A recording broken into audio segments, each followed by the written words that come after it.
The model for me in a lot of my work on social life comes out of my experience as a musician. Yeah, that's what I wanted to ask you about. Yeah, that's what we should talk about. And for a performing musician, we have to learn the skills of cooperation very much.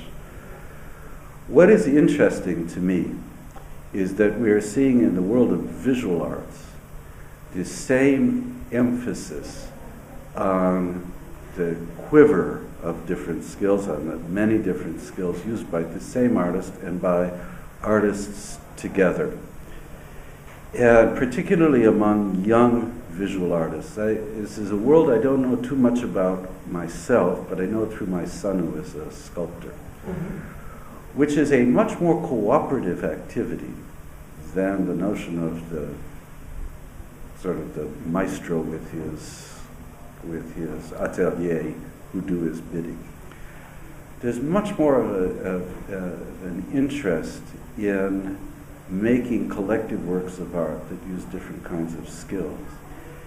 And high-tech, forms of creation, display, and so on, have been really crucial to that.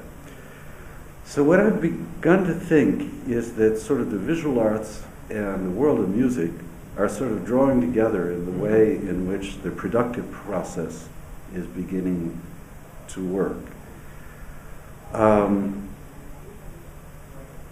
And that's a very good thing. I mean, I think we're seeing in the arts is a kind of return of the notion of cooperation, the displacement of the old kind of atelier model by something which is much more democratic.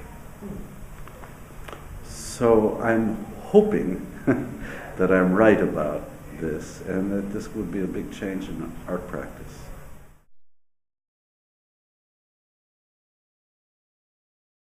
You have understood me completely. Right. That the model of cooperation I have is a model that jazz musicians use all the time to make work. And of course we use that in high tech as well. We're constantly improvising. That is my model. I should have trained as a jazz musician rather than a classical musician, but that's what this is about.